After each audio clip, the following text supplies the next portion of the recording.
perkuliahan pada siang hari ini. Semoga semuanya masih semangat ya. Assalamualaikum warahmatullahi wabarakatuh. Waalaikumsalam warahmatullahi Waalaikumsalam warahmatullahi wabarakatuh. Waalaikumsalam warahmatullahi wabarakatuh. Selamat siang semuanya. Di sini sudah perkuliahan yang ke berapa ini ya? Ini ada ini. Sorry.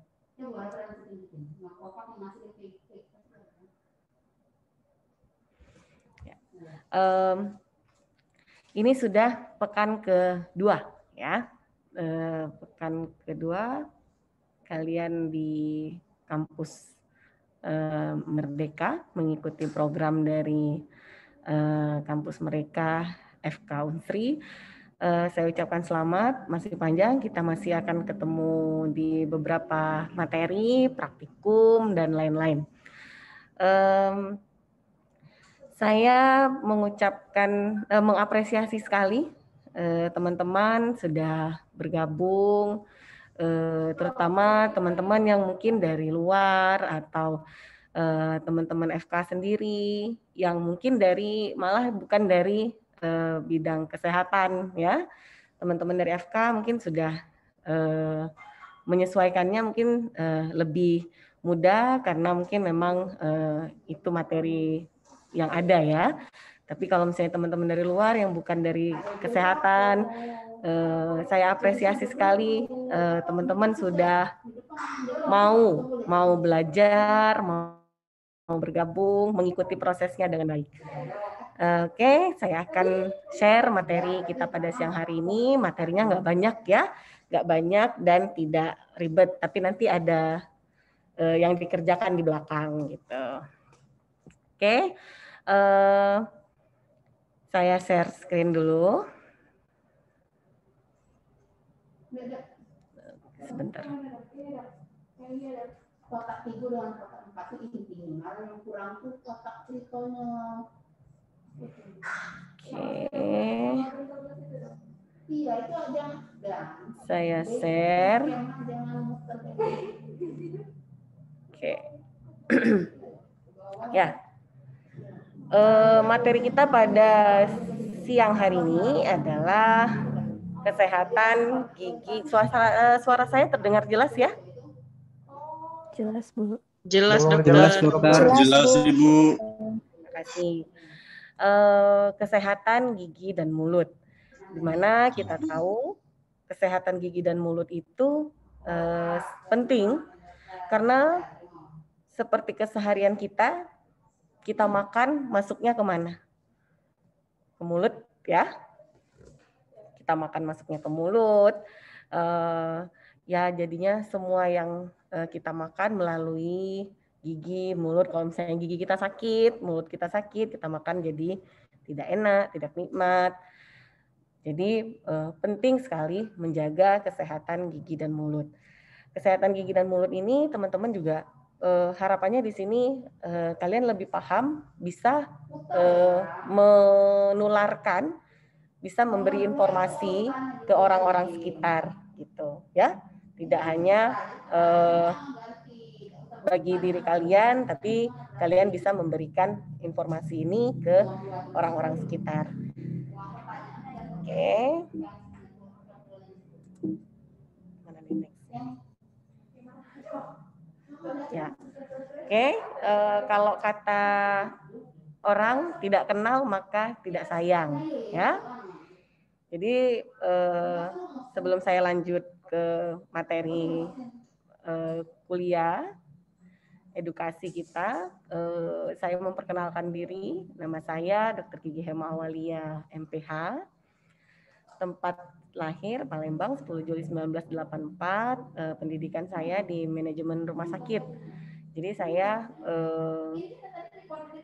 S2-nya mengambil manajemen rumah sakit, kemudian agamanya Islam, dan saya alamatnya di Ogan Ilir. Ogan Ilir itu salah satu kabupaten di Sumatera Selatan, di mana letak Unsri, ya. Disitulah Unsri berdiri, di Kabupaten Ogan Ilir.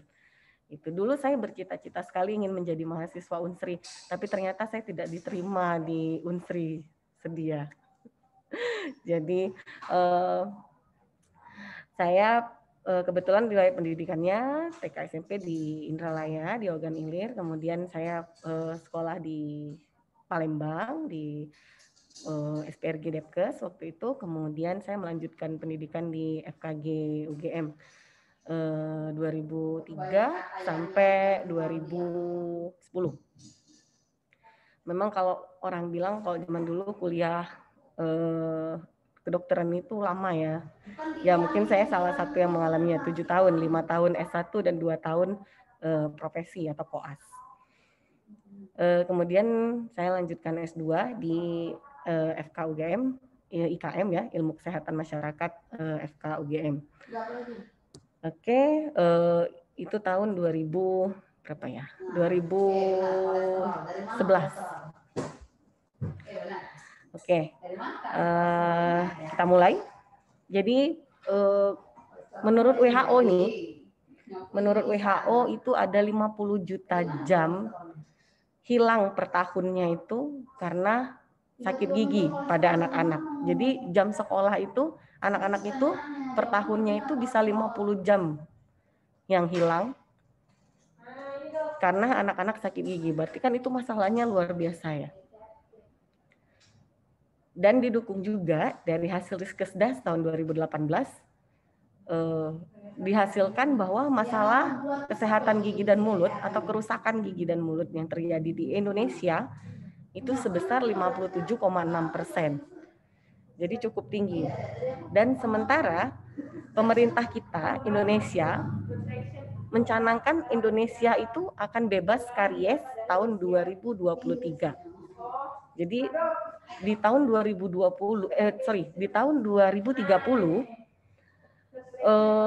pemerintah mencanangkan anak-anak usia 12 tahun, berarti yang lahirnya di tahun 2018 itu ya, waktu dilakukannya riset kesehatan dasar secara nasional, itu anak-anak yang lahir di tahun itu nanti di tahun 2030 mereka tidak boleh giginya itu tidak boleh ada yang karies. Apa karies itu? Lobang, rusak, ya.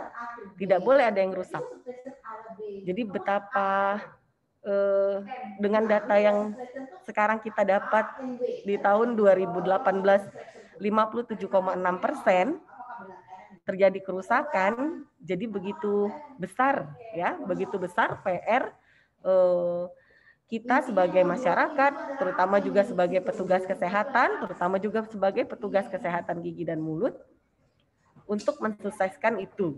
Ya, secara nasional gigi kita di Indonesia 57,6% terjadi kerusakan gigi dan mulutnya.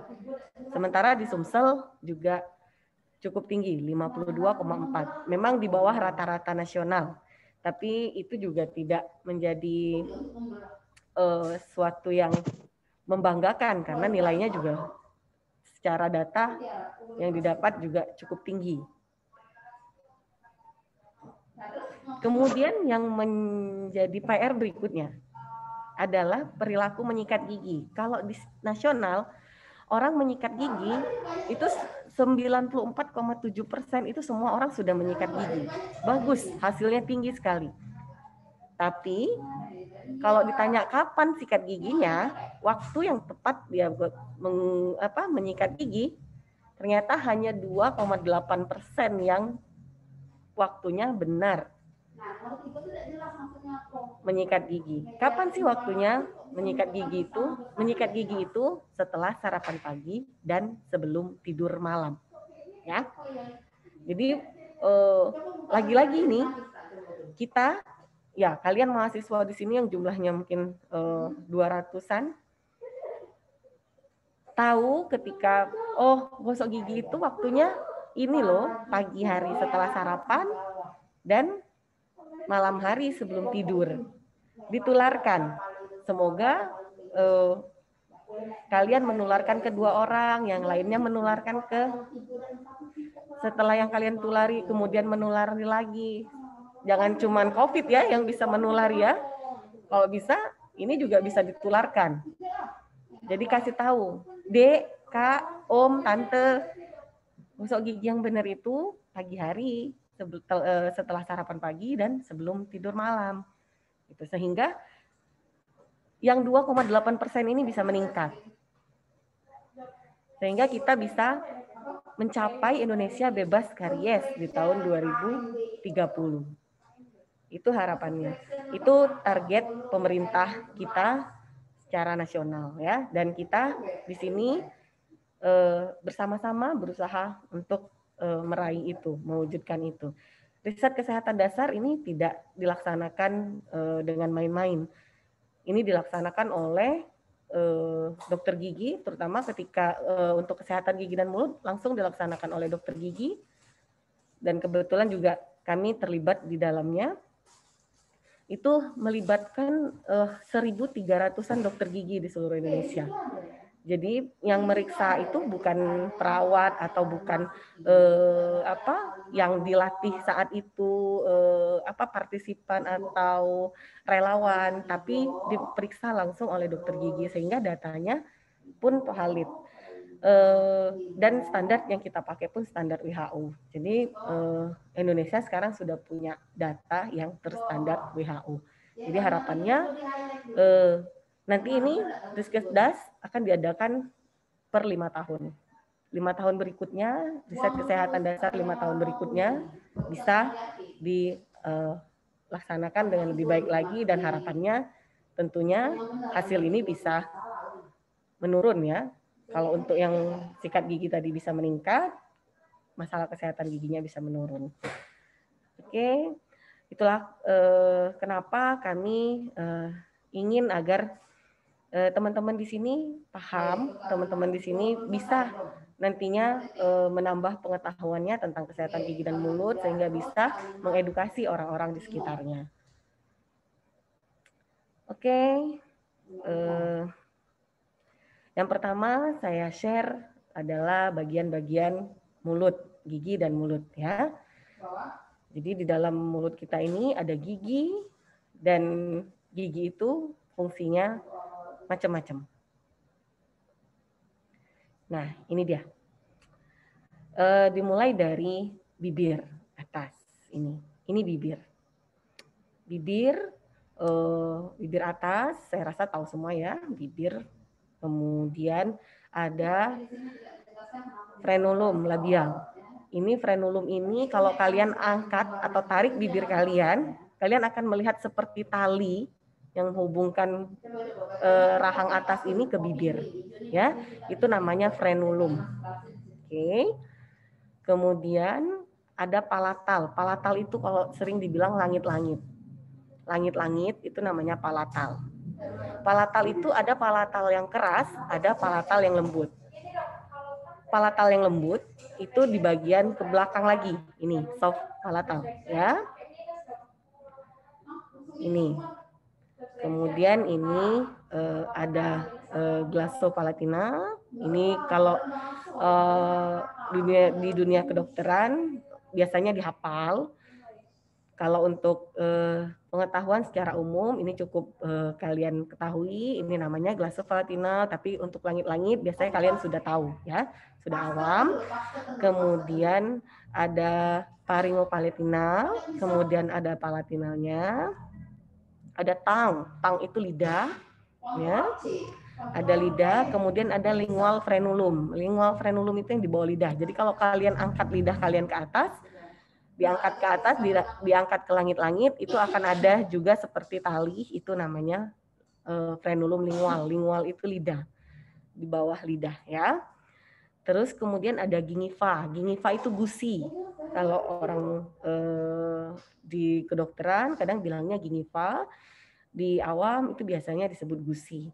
Kemudian ada inferior labial frenulum. Ini juga frenulum. Ya. Jadi frenulum itu ada beberapa frenulum di sekitar bibir dan rahang kita. Yang paling gampang dilihat itu ada frenulum labial yang tadi di atas, kemudian di bawah juga ada frenulum labial untuk yang bawah. Ya, kemudian ada bibir bawah. Nah, untuk gigi, ini gigi central incisor, incisif sentral atau gigi seri pertama. Kemudian ada lagi gigi seri kedua, lateral incisor. Kemudian ada kanin itu taring. Kalau lateral incisor itu gigi seri kedua. Kemudian kanin, kemudian ada premolar namanya. Premolar itu ada 2. Premolar itu biasa disebut geraham kecil. Ya, geraham kecil. Ada 2. Kemudian ada lagi molar namanya. Molar, ya. Molar itu sering disebut geraham. Geraham kita ada 3. Ya. Sama halnya dengan gigi bawah, geraham, premolar, kanin, incisivus sentral dan incisivus lateral. Ya. Ada yang ingin ditanya sampai di sini? Untuk bagian-bagian mulut dan gigi, saya rasa kita lanjut dulu. Ya. Ya, bibir juga disebut tepi mulut. Bibir terdiri dari bibir atas dan bibir bawah. Titik pertemuan bibir atas dan bibir bawah kadang disebut dengan sudut mulut, ya. Guna bibir itu menjaga jangan sampai makanan dan minuman tercecer keluar, kemudian merasakan panas dinginnya makanan dan minuman, kemudian berbicara dengan jelas.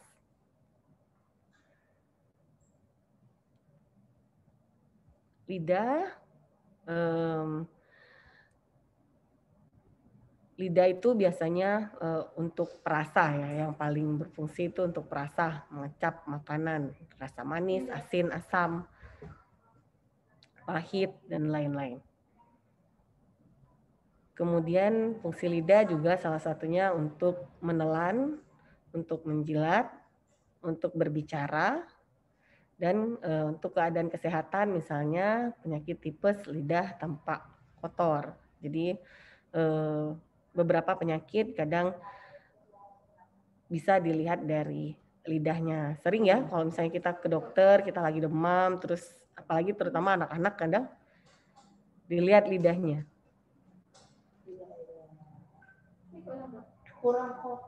Gigi ini merupakan salah satu bagian paling kuat pada tubuh manusia. Itu sudah terbukti ya, sudah banyak yang tahu pasti. Gigi pun kadang lebih kuat dari tulang. Gigi terbuat dari protein dan mineral serta kalsium.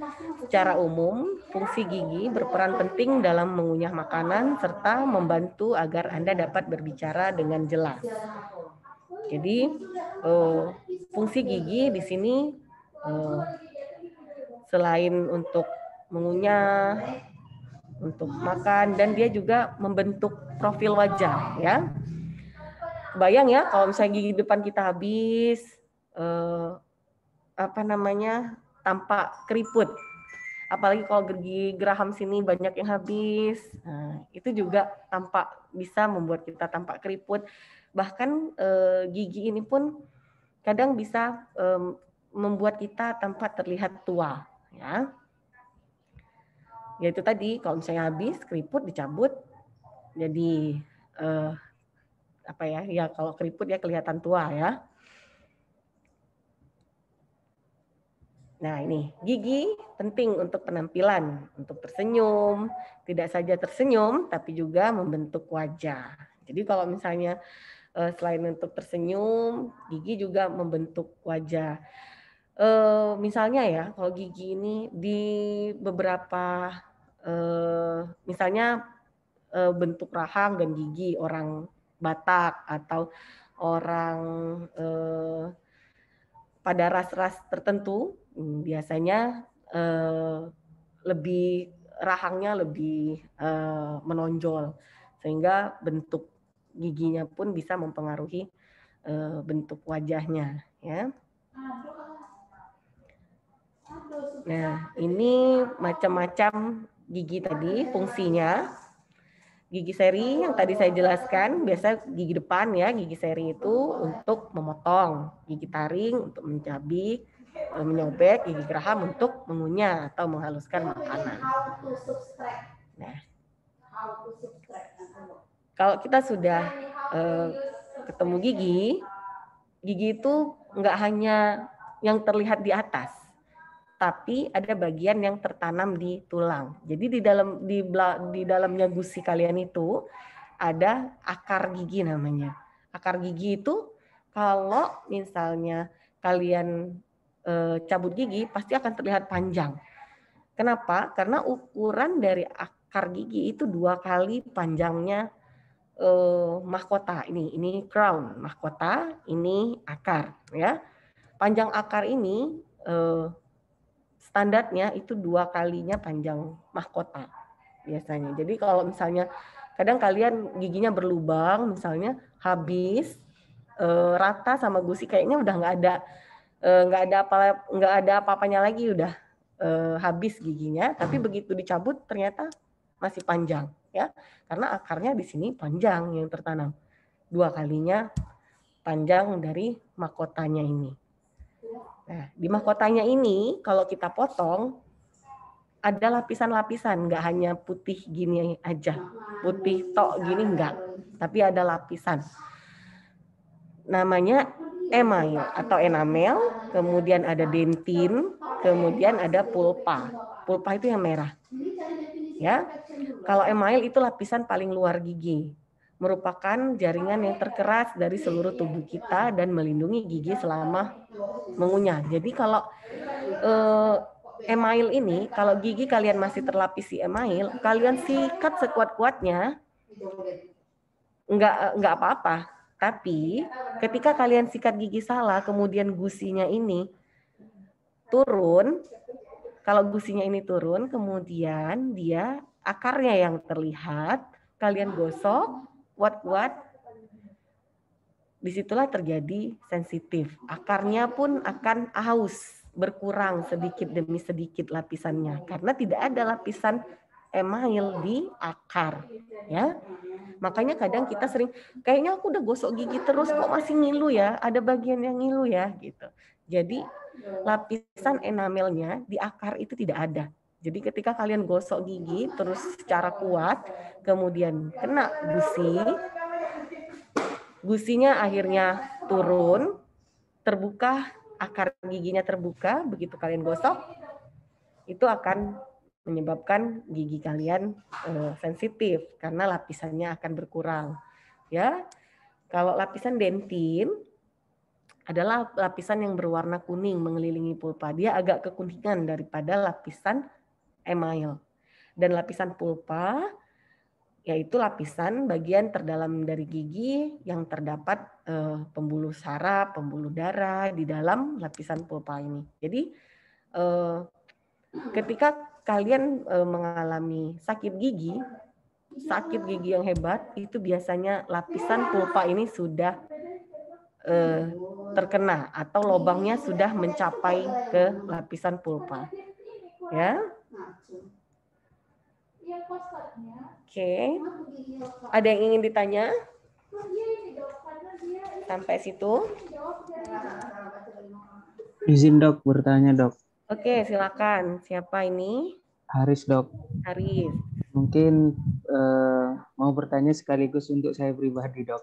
Oke. Saya tahun 2020 awal itu operasi infaksi gigi dok. Nah, habis itu sudah sembuh, dibersihkan karangnya dok. Nah terus lubang-lubangnya itu ditambal semua. Nah sekarang mulai tahun 2020 pandemi kan dok, jadi tidak bisa bersihkan karang gigi sampai sekarang dok. Nah itu ada hitam-hitam di gigi dok. Nah itu kenapa ya dok? Terus yang kedua, ada lubang gigi, Dok. Ketika makan sangat tidak enak. Sampai sekarang dokter gigi di sini tidak bisa melayani tambal gigi, Dok. Jadi Oke. mungkin cara mengatasinya untuk sekarang gimana, Dok? Ya. Terima kasih, Dok. Nanti oke, terima kasih Haris. Nanti untuk karang gigi ada di belakang, nanti kita ketemu. Kita juga akan cerita tentang plak dan karang gigi. Kemudian kalau untuk memang di masa pandemi ini terbatas ya, terutama di Jawa, di Bali, kalau di Sumatera mungkin ada beberapa yang masih memberikan pelayanan, tapi juga sifatnya emergensi. Jadi kalau dan kadang biaya yang kita keluarkan pun harus lebih karena dengan APD biasanya kita akan di-charge lebih dengan biaya APD ya. Tapi untuk melakukan perawatan mungkin bisa, saya rasa apalagi sekarang sudah mulai ada pelonggaran ya. Memang kemarin pada masa PPKM itu kita tidak melakukan pelayanan, tapi semakin kalau dulu awal-awal pandemi memang kita stop. Saya juga waktu itu sampai 2 bulan nggak pegang pasien sama sekali. Tapi semakin ke sini kita mulai menerima pelayanan, tapi paling tidak emergensi. Saya rasa coba dicari tahu. Biasanya sudah ada kok yang menerima pelayanan gigi. Memang sifatnya emergensi, tapi ada beberapa tindakan yang bisa dilakukan. Ya, karena memang kalau untuk kita melakukan sendiri, misalnya kayak Aris, ada gigi yang berlubang, ya memang tidak bisa ya, memang harus dilakukan di dokter gigi, itu perlu tindakan seperti itu ya. Nanti coba dicari informasinya di lingkungan Haris, siapa tahu mungkin sekarang sudah mulai, karena sudah mulai banyak pelonggaran ya, biasanya sudah ada yang memberikan pelayanan. Oke. Baik, dokter. Terima kasih, dokter. Ya, sama-sama. Kemudian saya lanjutkan. Gigi kita ini ada gigi susu ya. Ada gigi susu dan ada gigi permanen. Ini gigi susu dan ini gigi permanen. Gigi susu itu biasanya gigi seri pertamanya. Ini waktu tumbuhnya gigi ke dalam mulut ya. Waktu tanggal ini biasanya lepasnya. Waktu lepasnya gigi itu dari dalam mulut. Gigi seri pertama biasanya usia 9 atau 10 bulan akan tumbuh. Kemudian gigi seri kedua rahang atas juga di usia 12 bulan, 1 tahun ya. Gigi taring, kemudian gigi geraham pertama dan gigi geraham kedua. Gigi taring biasanya akan tumbuh terakhir sebelum geraham kedua. Biasanya akan geraham pertama dulu yang tumbuh, kemudian baru gigi taring. Untuk yang bawah juga begitu di usia gigi insisif sentralnya di usia 7 bulan, 8 bulan. Kemudian gigi insisif keduanya usia 12 bulan. Kaninusnya usia 18 bulan dan seterusnya. Gigi ini akan berganti. Semua gigi susu itu akan berganti, ya. Ya, tapi yang perlu ditekankan di sini adalah gigi di usia 6 tahun, sekitar gigi seri pertama ini tanggal atau lepas pada anak-anak ya, usia 6 tahun, 7 tahun, itu akan tumbuh yang namanya gigi geraham pertama. Ini dia. Gigi geraham pertama. Ini. First molar. Biasanya tumbuhnya usia 6 tahun. Ya. Gigi bawah maupun gigi atas. Nah, ini kebanyakan orang mengira itu adalah gigi susu karena tumbuhnya waktu anak-anak masih kecil, Dok. Dia tumbuhnya waktu itu giginya belum ganti kok, Dok. Biasanya ya, ketika gigi itu rusak, kadang kebanyakan orang tua mengira itu adalah gigi susu karena giginya tumbuh waktu anak itu masih kecil dan belum berganti, seperti itu. Jadi yang perlu ditekankan, yang perlu dipahami sekali adalah gigi molar pertama ini. Karena gigi molar pertama ini tumbuh tidak menggantikan siapapun. Tidak menggantikan siapapun di sini. Ya, tapi dia murni tumbuh di belakang gigi geraham kedua permanen. Di sini, ya, di sini. Di sini. Di sini. Nah, jadi, itu yang paling penting ditekankan. Karena kembali lagi ke program pemerintah yang Indonesia Bebas Karies 2030 adalah gigi molarnya, gigi gerahamnya itu tidak rusak, tidak ada yang rusak. Gitu, ya. Jadi karena kuncinya di sini. Karena usia anak seusia 6 tahun gitu pun kesadarannya untuk membersihkan gigi itu masih belum begitu baik, ya. Masih main, masih makanan yang lengket-lengket, apalagi yang senangnya coklat, gitu. Jadi di usia ini gigi gerahamnya adalah gigi geraham pertama permanen, ya. Jadi tidak berganti. Untuk yang lainnya mengikuti, biasanya akan menggantikan gigi-gigi di sini, akan menggantikan gigi susu waktu masih kecil. Ya, gigi seri dan seterusnya. Oke.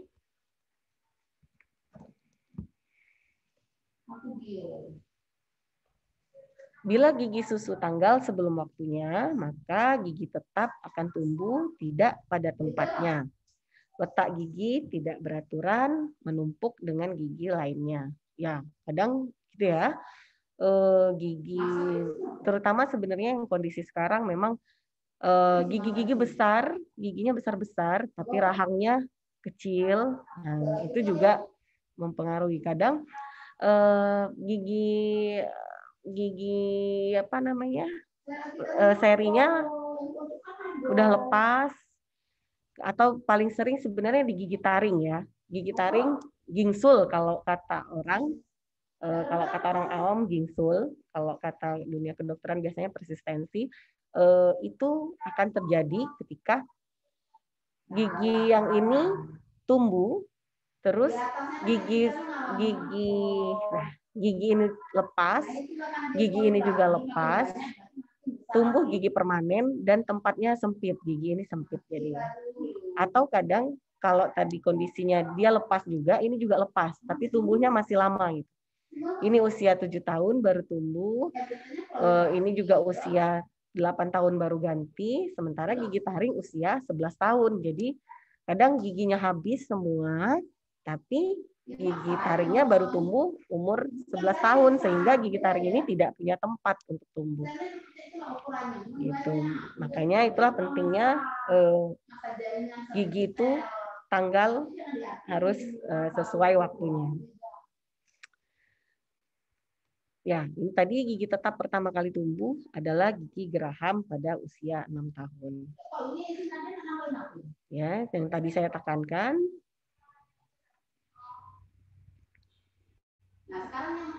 Ya, gigi tetap, gigi yang tumbuh permanen itu harus dirawat dengan baik karena akan kita gunakan seumur hidup, ya. Kita pakai seumur hidup. Ini misalnya gigi. Ini gambarannya. Ini gigi susu. Gigi susu. Di atas ini adalah calon-calon gigi permanennya. Nih, ya. Calon-calon gigi permanen. Nah, ini gigi geraham. Ini adalah gigi geraham permanen. Gigi geraham permanen ini tumbuh di belakang gigi geraham susu, ya. Ini. Dia tumbuh di sini. Oke. Ini semua akan digantikan. Ini calon-calon penggantinya. Ya. Itu. Ini misalnya ya udah lepas, kemudian dicabut gigi ini, kemudian dia tumbuh. Ya.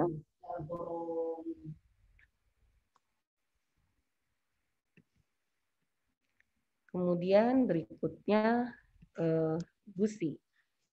Gigi tadi ada lagi yang mau tanya untuk gigi? Izin tanya dokter. Silakan, siapa namanya?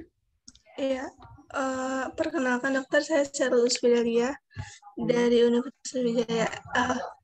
Jadi ini dok, kan tadi kan setiap masing-masing gigi itu punya kayak waktu masa pergantian masing-masing kan ya dok. Gimana kalau seumpama ternyata udah sampai waktunya, kayak tadi tuh ada yang dibilang ginso kayak gitu.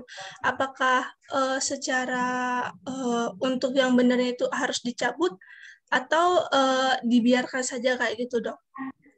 Ya. Kurang lebih kayak gitu. Terima kasih dokter. Ya, terima kasih pertanyaannya, Sally.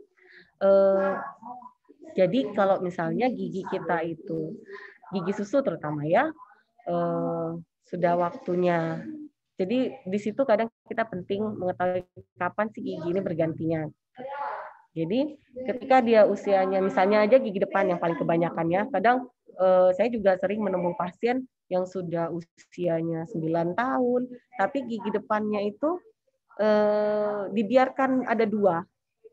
Jadi tumbuh gigi susu di depannya, di belakangnya gigi permanen. Itu sering terjadi. Jadi ada 2 numpuk giginya. Nah, itu juga sebenarnya penting pengetahuan sebagai misalnya orang tua ya, untuk mencabutkan gigi anaknya. Nah, kalau untuk kondisi seperti Sherly tadi, ya memang sebaiknya dicabut karena usianya sudah, misalnya gigi seri tadi ya, gigi taring ya. Gigi taring bergantinya usia 11 tahun. Di usia 10 tahun kadang gigi itu menunjukkan tanda-tanda. Kalau misalnya ada tanda-tanda yang sudah mulai goyang, biasanya bisa dicabut, atau dia tidak ada tanda-tanda sama sekali. Nah, kalau dia tidak ada tanda-tanda sama sekali, kemudian dilihat masih bagus, taringnya ya masih kuat. Nah, kita bisa melakukan untuk menegakkan diagnosa lebih baik lagi, kita bisa melakukan yang namanya ronsen foto. Ronsen foto kita mau melihat apakah di sana terlihat ada benihnya atau tidak ada benihnya, seperti itu. Jadi atau sudah seberapa dekat benih gigi taring tadi mau keluar, misalnya seperti itu ya. Jadi kita bisa mengambil keputusan dengan baik, mengambil tindakan dengan baik. Jadi dibantu dengan ronsen foto itu juga bisa sangat membantu sekali untuk melihat kondisi gigi permanennya yang masih ada di dalam tulang ya. Seperti itu. Sherly, seperti itu ya. Ya, baik. Terima kasih, dokter. Ya. Kemudian, Gusti. Dokter, di kolom chat itu ada pertanyaan 2, dokter. Oke. Kolom chat, dokter. Sebentar saya coba lihat. Oke. Oke, permisi dokter. Ini sih.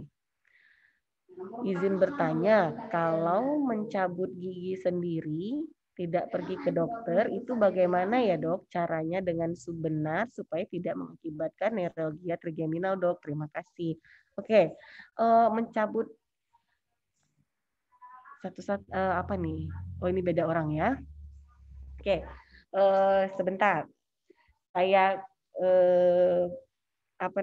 saya luruskan dulu. Di sini ingin mencabut gigi sendiri itu kalau misalnya kita mencabut gigi sendiri itu gigi susu itu sebenarnya boleh, tidak apa-apa dilakukan di rumah, biasanya dengan gigi yang sudah goyang ya. Tapi kalau untuk gigi permanen, misalnya gigi orang dewasa, memang sebaiknya dilakukan tindakan di dokter atau di dokter gigi khususnya ya. Di dokter gigi bisa praktek, klinik, puskesmas itu boleh, rumah sakit ya. Karena kalau misalnya kita cabut sendiri, tidak pergi ke dokter, itu resikonya cukup besar. Pertama kan kita perlu menganestesi gigi sebelum dicabut. Menganestesi itu dibius giginya, ya, dibius dulu, kemudian baru dicabut. Jadi kalau misalnya kita lakukan itu sendiri di rumah cukup beresiko.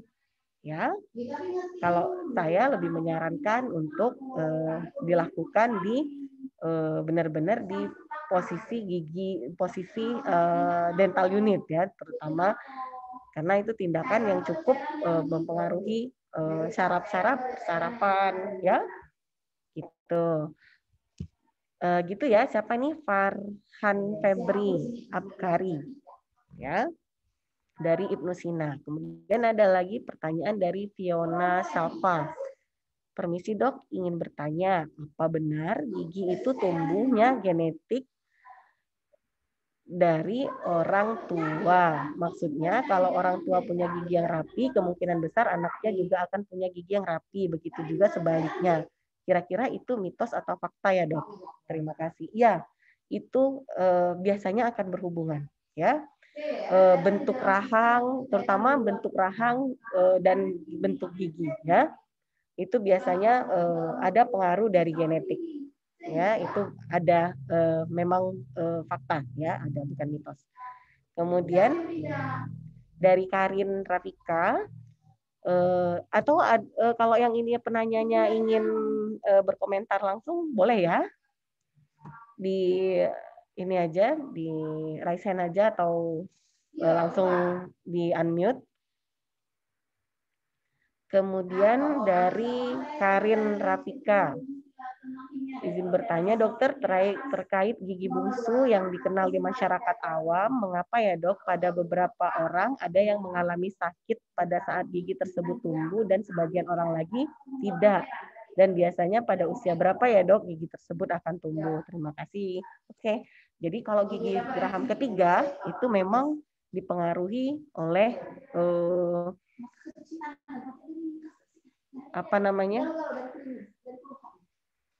lokasi tumbuhnya, tempat tumbuhnya.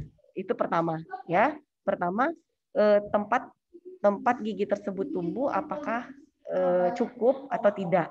Biasanya yang sakit itu tumbuhnya nyempil ya, kalau kita ruangannya tidak cukup untuk gigi tersebut tumbuh, sehingga dia akan menekan saraf di sekitar situ sehingga menyebabkan rasa sakit, sehingga lebih disarankan untuk dicabut. Itu yang pertama.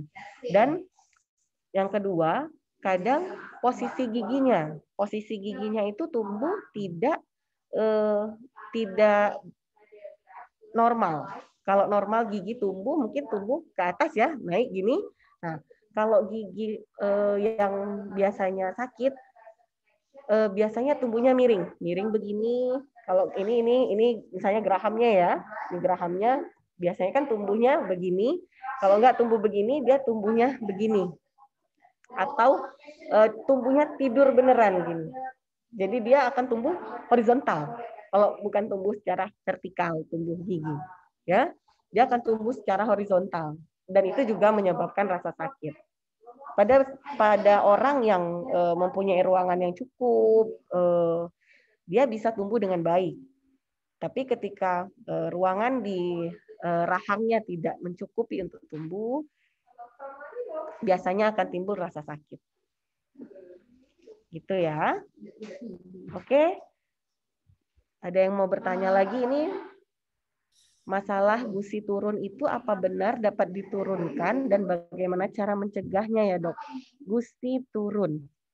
Oke, gusi itu bisa turun, bisa naik ya. Ya, gusi itu kalau di gigi bawah bisa turun, tapi kalau di gigi atas naik. Oke, itu dulu. Gusi itu sebenarnya bukan diturunkan, tapi gusi itu turun kadang karena beberapa faktor. Misalnya karena faktor mekanik. Karena faktor mekanik tadi yang saya cerita gosok gigi. Gosok gigi secara kuat gusinya apalagi secara horizontal ya, gusinya kena, tekanannya kuat, sikatnya horizontal, dia akan turun kalau gigi bawah. Kalau atas dia akan naik lama-kelamaan. Ya. Jadi gimana cara mencegahnya?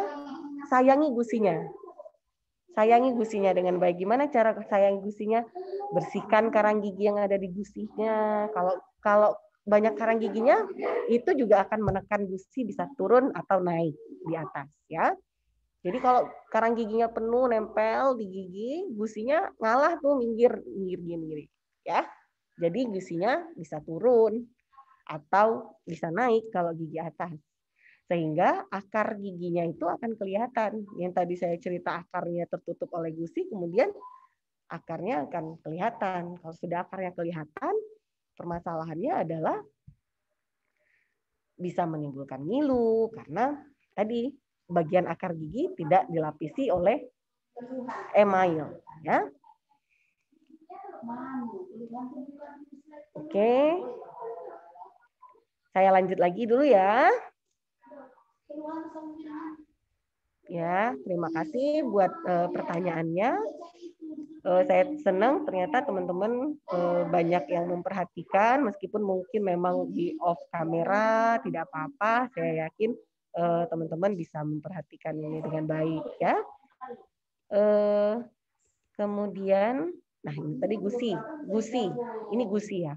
Ini gusi yang sehat. Gusi yang sehat itu runcing-runcing begini, nih, ya, runcing-runcing gini. Runcing-runcing itu sehat, kemudian jaringan lunak berwarna merah muda, gusi tadi melekat erat di sekitar mahkota gigi, kelihatan tipis, tidak mengkilat. Kalau gusi yang dia tidak menggelembung, biasanya akan ada, kalau nanti kita lihat kondisi gusi-gusi yang terjadi masalah. Gusi yang tidak sehat mempunyai pinggiran yang menggelembung dan seringkali gusi berwarna merah dan mudah berdarah. Oke. Ya, gusi itu juga untuk melindungi dan mengelilingi akar gigi supaya tetap pada tempatnya. Nah, sekarang kita lihat penyakit gigi dan mulut, penyakit yang ada pada gigi dan mulut dan kelainan-kelainan yang sering terjadi. Yang pertama karies. Tadi ya, seperti yang sudah ditanyakan temannya, berlubang giginya, dok, nggak nyaman, misalnya tidak enak. Ya, lubang yang terbentuk pada permukaan gigi itu disebabkan oleh bakteri. Ini giginya nih, kalau udah berlubang seperti ini bentuknya, ya. Dan ini akhirnya harus dicabut. Ini tadi berlubang yang sudah mencapai pulpa. Pulpanya sudah terinfeksi. Kalau hanya sampai di atas ini, biasanya dia akan sakit sekali, sakit berdenyut. Mungkin ada yang pernah sakit banget giginya ya, sampai kuping, katanya sampai kepala sakit. Nah, kalau sudah sampai pulpa, dia akan ada keadaan yang lebih parah, sampai ke ujung akar ini. Dia terinfeksi pulpanya sehingga adanya abses di sini. Abses itu nanah ya, bengkak. Giginya bengkak, ada abses di ujung akar giginya. Dan ini akan menyebabkan pembengkakan dan itu juga akan menyebabkan rasa sakit. Nih, kalau kondisi terjadi pada anak-anak ya, ini seperti ini lubang giginya. Ini termasuk lubang gigi ya, ini juga. Jadi biasanya anak-anak rentan sekali gigi depannya rusak. Kadang juga yang paling berpengaruh adalah biasanya kalau gigi anak-anak adalah dot, ya, ngedot. Dodot atau ngedot itu sangat berpengaruh sekali pada kesehatan gigi pada anak-anak, ya. Karena gula di situ, apalagi kalau ngedotnya pada malam hari, ya biasanya selesai gigi depannya. Bisa diselesaikan dengan baik oleh si dot tadi. Paling baru berapa bulan usianya sudah selesai giginya ya. Paling nanti setahun setengah itu biasanya giginya sudah diselesaikan semua oleh gula yang ada di kandungan susu ya. Ini proses karies, proses terjadinya lubang gigi. Nih, proses terjadi karies itu ada banyak faktornya. Ini karies ya yang saya tunjuk. Nah, harus ada beberapa faktor yang berperan.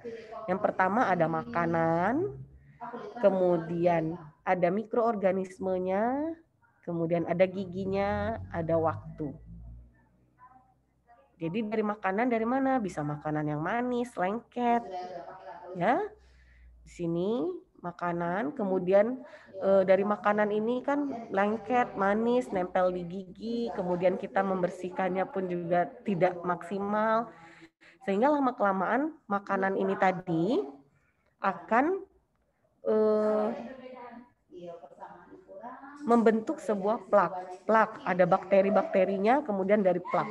Plak itu kalau kita bahasa awamnya itu, maaf ya, plak itu tai gigi. Nah, itulah bahasa awamnya. Jadi dia melekat erat, melekat di permukaan gigi. Nah, di plak itu tadi banyak mikroorganisme yang berperan di situ.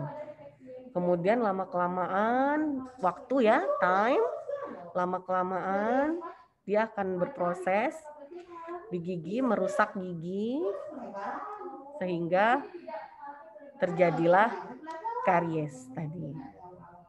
Seperti itu. Karies mungkin pertama akan merusak dulu bagian email tadi yang saya cerita. Ini email sebelahnya ya. Email, kemudian lama-kelamaan dia akan merusak lapisan dentin. Lapisan dentinnya rusak, kemudian dia sudah mulai merasa ngilu. Di sini mulai terasa sesekali linu, sesekali ngilu. Kemudian dia akan mulai semakin dalam, akhirnya mencapai pulpa. Mencapai pulpa, dia mulai akan sakitan di sini. Pasien akan mulai kesakitan. Sakit, tapi kadang hanya beli obat di apotik, tidak ke dokter gigi atau ke puskesmas, sehingga ini semakin lama semakin terinfeksi pulpanya, sehingga pulpanya tadi terjadi abses, pembengkakan, dan akhirnya gigi ini tidak bisa diselamatkan lagi. Seperti itu, ya. Jadi ketika sakit ini biasanya kadang pasien mengobati sendiri. Cukup minum obat penghilang rasa sakit, habis itu sembuh. Tapi biasanya sembuh sebentar, kemudian sakit lagi. Sudah minum obat, sembuh sebentar, sakit lagi. Jadi ketergantungan sekali dengan obat pereda nyeri tadi selama proses pulpa ini tadi terinfeksi. Ya, jadi kalian ketika ada yang sakit gigi itu pergilah ke petugas kesehatan, bisa puskesmas. Tapi dilihat dulu ya, kadang orang kalau udah sakit gigi maunya dicabut. Udahlah cabut aja lah, giginya udah sakit. Jadi tidak semua gigi yang sudah sakit itu bisa dicabut. Mungkin sebaiknya bisa dipertahankan, ya, bisa dipertahankan sehingga gigi itu bisa bertahan lebih lama di dalam mulut, bisa fungsinya bisa kembali, ya, sehingga kita tidak perlu kehilangan gigi seperti itu. Oke. Nah, ini ciri-ciri karies gigi. Mungkin banyak teman-teman atau pernah lihat teman-temannya ya, pernah lihat orang mungkin di sekitarnya. Ada yang giginya hitam di depan. Nah, itu adalah juga termasuk karies atau lubang gigi. Ya.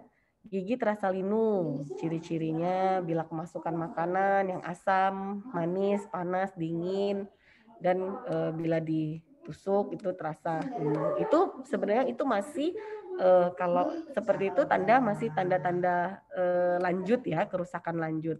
Tapi kalau kerusakan parah dia mulai sakit.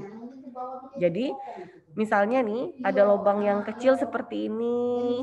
Nah, itu sudah sebaiknya dirawat, ditambal sehingga proses kariesnya tidak berlanjut. Ini juga, ini ya. Ini semua masih, kalau untuk kondisi ini masih bisa, giginya masih bisa diselamatkan ya. Memang meskipun ini kerusakannya juga belum mencapai pulpa, kalau kelihatannya ini belum mencapai pulpa, tapi sudah dentin yang terlibat sudah cukup banyak ya. Tadi lapisan yang kedua gigi adalah dentin. Ya, plak, ya itu tadi ya yang saya cerita di depan, plak. Nah, kalau ini tadi ada yang ceritakan karang gigi dok gitu. Lah, jadi plak yang kita cerita tai gigi tadi ya, lama-lama mengeras karena ada proses di sini ada proses demineralisasi, kemudian ada proses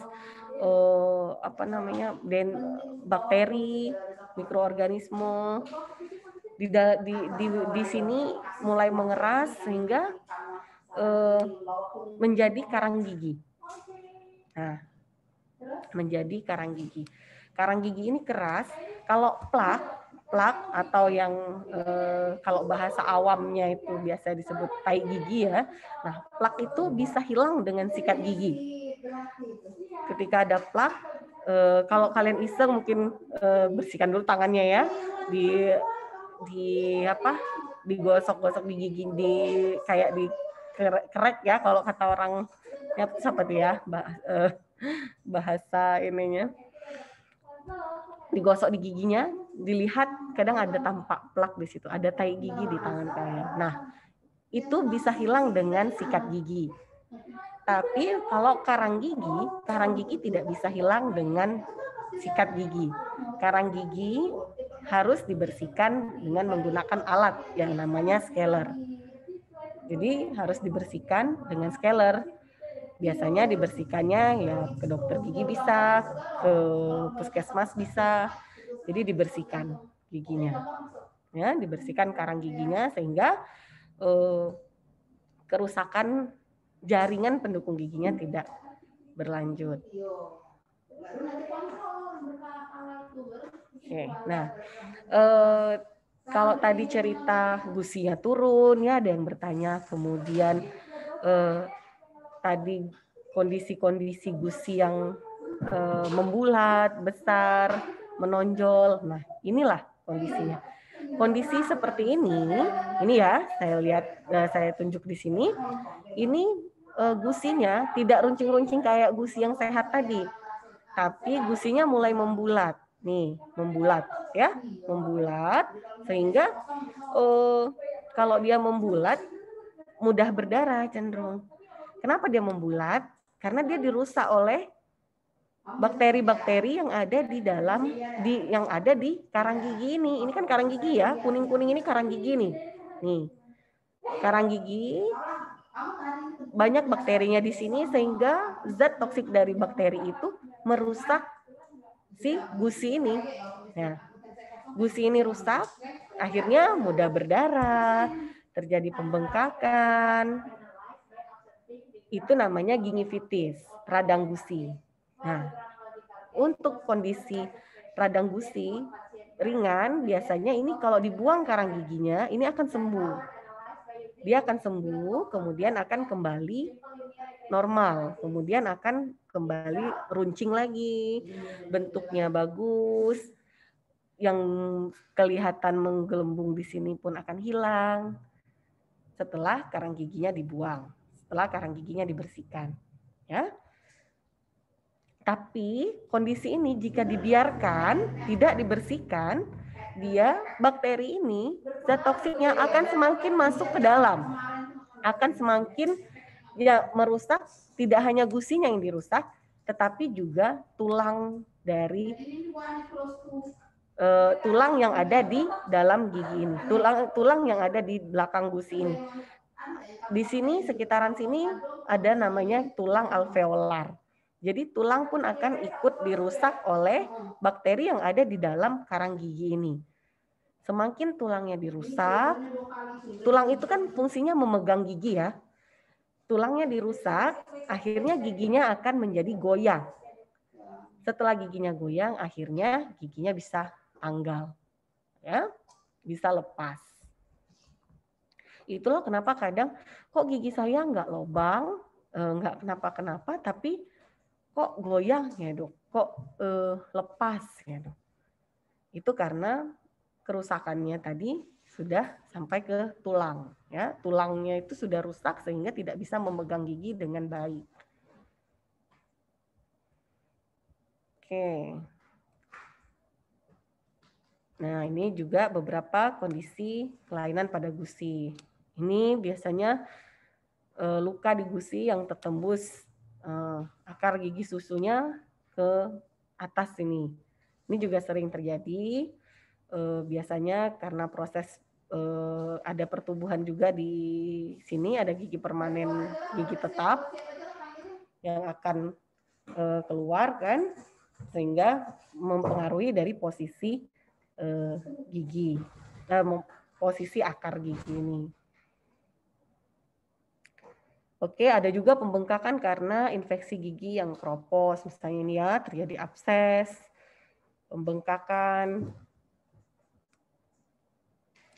Nah, untuk kondisi-kondisi seperti ini biasanya sebaiknya kita mengunjungi dokter gigi ya untuk memeriksa lebih lanjut.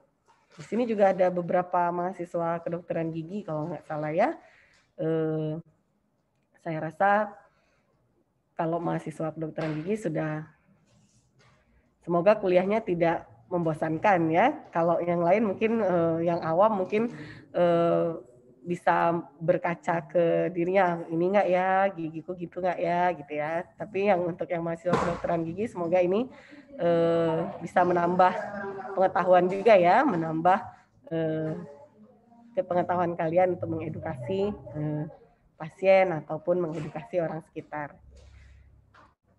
Nah, ini tadi yang saya cerita radang gusi. Ya, bakterinya itu nempel di gusi sehingga menyebabkan peradangan gusi. Gusinya jadi bengkak nih. Ini kalau sudah jadi karang gigi ya. Karang gigi itu ada dua, karang gigi yang menempelnya di atas di gigi, di permukaan gigi, atau karang gigi yang nempelnya di dalam gusi nih, di akar gigi. Jadi karang gigi itu juga bisa masuk, sisa makanan tadi terus masuk, semakin dia merusak, itu biasanya akan jadi karang gigi juga, di dalam akan terbentuk karang gigi juga. Ya.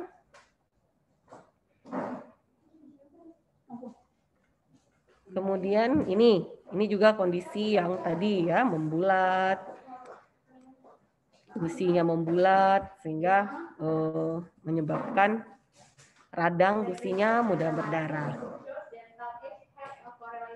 Ini juga beberapa kondisi kelainan rongga mulut, ada sariawan, kemudian ada gigi yang berjejal, dan ada juga penyakit gusi itu radang gusi karena hormonal. Hormonal itu biasanya pada masa pubertas, dia kadang gusinya lebih, ada beberapa orang yang pengaruh hormonalnya cukup besar, misalnya jadi mudah berdarah, padahal udah bersih, udah tidak ada karang gigi, itu juga bisa pengaruh dari hormonal. Ya. Oke, ini juga sebenarnya ini bisa juga kalian ilustrasikan sebagai ketika gigi itu ada yang rusak di dalam rongga mulut, ada misalnya bolong atau gigi yang tinggal sisa akar dibiarkan di dalam rongga mulut, itu bisa menjadi yang namanya fokal infeksi. Fokal infeksi itu infeksinya di gigi tapi menyebabkan infeksi di tempat lain. Karena gigi yang rusak, gigi yang sudah misalnya sudah tidak bisa ditambal, sudah tidak bisa dirawat ya, sisa akar. Nah, di situ tempat berkumpulnya bakteri. Tempat berkumpulnya bakteri di gigi itu, jangan lupa gigi tadi ada apa? Ada pulpa. Pulpa itu ada pembuluh darah. Jadi si bakteri yang ada di situ bisa ikut masuk ke pembuluh darah, bisa ikut masuk ke pembuluh. Kalau sudah masuk ke pembuluh darah bisa ke jantung, ya. Jadi kadang-kadang bisa menyebabkan penyakit di tempat lain, ya. Sehingga kalau saran kami, kalau misalnya ada gigi yang rusak, sebaiknya dicabut. Kalau tidak dirawat, sebaiknya dicabut saja. Misalnya sisa akar gigi, sebaiknya dicabut, ya.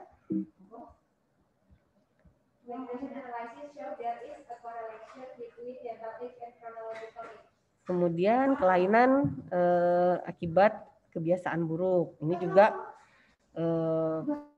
berpengaruh pada gigi, ya. Nah, misalnya menghisap jari. Kalau kita rajin menghisap jari ini dari kecil, anak-anak yang menghisap jari biasanya palatalnya, kalau tadi palatalnya ya, langit-langitnya akan runcing sehingga bentuknya akan seperti jari. Kalau bahasanya tonggos ya. Nah, itu juga bisa salah satunya disebabkan oleh menghisap jari. Sehingga perkembangan dari lengkung rahang atasnya itu bisa berpengaruh karena tekanan dari jari yang dihisap tadi. Sehingga perkembangan waktu masih anak-anak sering menghisap jari, lengkung atasnya bisa sempit. Lengkung rahang atasnya bisa sempit karena dia tertekan terus sama si jari ini, ya. Itu akibat kebiasaan buruk biasanya. Nah, ini juga kalau sering menghisap bibir bawah, kayak gitu ya. Di sini sering ada kerutan-kerutan, kemudian bentuk lengkung giginya pun biasanya akan, kalau gigi bawah misalnya tegak gini ya, bisa posisinya agak masuk. Jadi lengkungnya pun agak menyempit gigi bawahnya. Sehingga tampak kayak kerutan-kerutan, ya. Nah, kalau ini membuka botol dengan gigi. Sering ya orang-orang mungkin nggak tahu yang di sini sering nggak melakukan itu ya. Membuka tutup botol pakai gigi. Nah, itu juga kalau bisa jangan dilakukan. Jangan ditiru ya. Yang suka debus-debus itu apa tuh? Itu nggak usah ditiru ya. Kebiasaan-kebiasaan yang ini. Nah, selain tadi karang gigi yang dibersihkan, nah yang biasanya suka nempel di gigi lagi adalah bekas rokok. Kalau ada yang merokok, pewarnaan bisa di giginya, stain, bisa menyebabkan napasnya bau, giginya bisa berlubang, penyakit gusi, kehilangan indera perasa, tanggalnya gigi, dan kanker mulut. Jadi, misalnya merokok, ini pewarnaan. Pada gusi pun juga bisa terjadi pewarnaan, ya. Nih, hitam-hitam di gusi. Nah, ini karena pigmentasi di sini berlebihan. Ini kondisi ini kalau masih seperti ini biasanya masih bisa dihilangkan, ya. Dihilangkan dengan tindakan depigmentasi. Bisa dibuat menjadi merah muda ya. Kalau gusi sehat itu merah muda, bisa dibuat menjadi merah muda kembali. Kondisi seperti ini biasanya dilakukan tindakannya oleh dokter gigi. Nah, ini tadi yang stain rokok, dia gabung nih sama karang gigi, ya.